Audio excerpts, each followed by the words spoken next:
Hong Kong will launch its vaccine pass on Thursday. Now, only people who have been vaccinated can enter government premises in places like restaurants with some exemptions. Now, requirements for the pass will also be tightened over the next few months to include booster shots. This comes as daily infections hit a new high of 7,500 cases.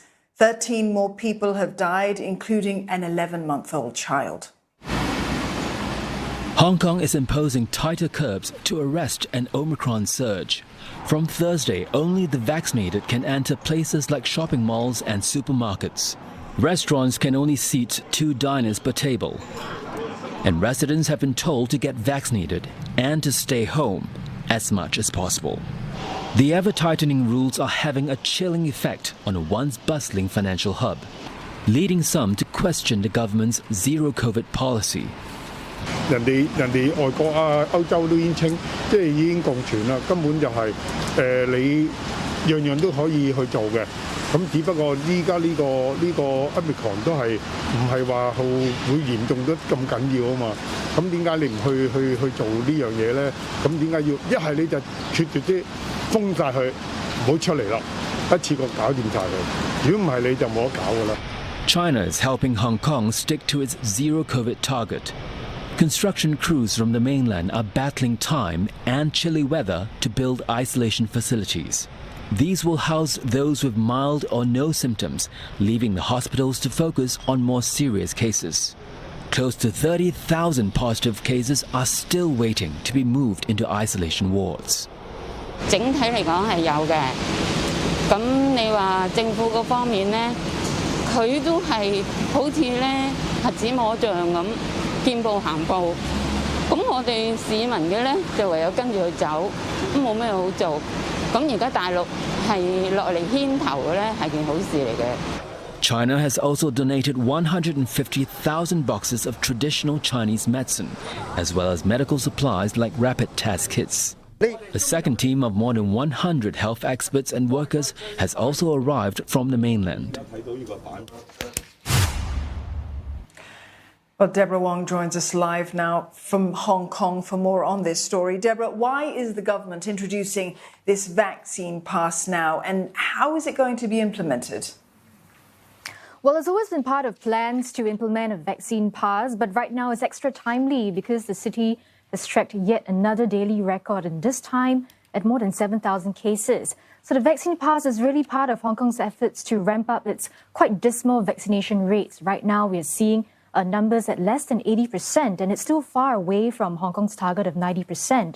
So for the elderly, well, only 45% of the elderly are vaccinated. And it's quite alarming because a good percentage of those who are severely ill by COVID-19 are the elderly. And, authorities have also come out to say that the unvaccinated account for nearly 90% of COVID-19 deaths during this current outbreak. So what this vaccine pass means is that only those who are vaccinated can enter certain premises like malls, restaurants, libraries, as well as government buildings. And people will need to produce the vaccination record on the contact tracing app. And in Hong Kong, we are calling that the Leave Home Safe app.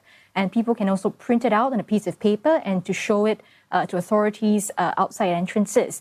But for places that are a bit larger, malls, supermarkets, which typically receive a higher volume of people, the government will be taking what they call a passive checking approach. So because they understand that the employees will not be able to check every single visitor. Now, the definition of fully vaccinated also matters here. So for now, residents must be vaccinated with at least 1 dose to be considered eligible. But in line with getting more people to get the booster shots, by the end of June, people would need to get at least 3 doses of the vaccine to be considered eligible. Well, Deborah, the vaccine pass has its critics as well. Some of them are saying that it's going to raise privacy concerns. How so? Well, some are definitely concerned that the system will be policed and that the data will be stored and used very dubiously. But however, just last week, a man filed an application for judicial review saying that the vaccine pass is unconstitutional and a breach on personal freedoms.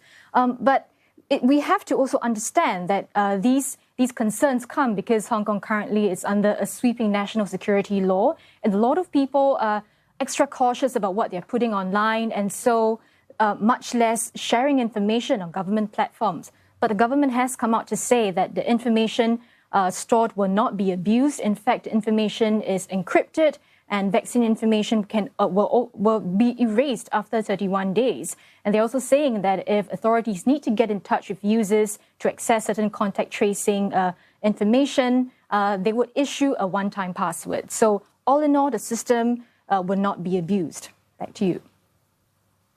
All right, Deborah, thank you very much for that. Deborah Wong in Hong Kong.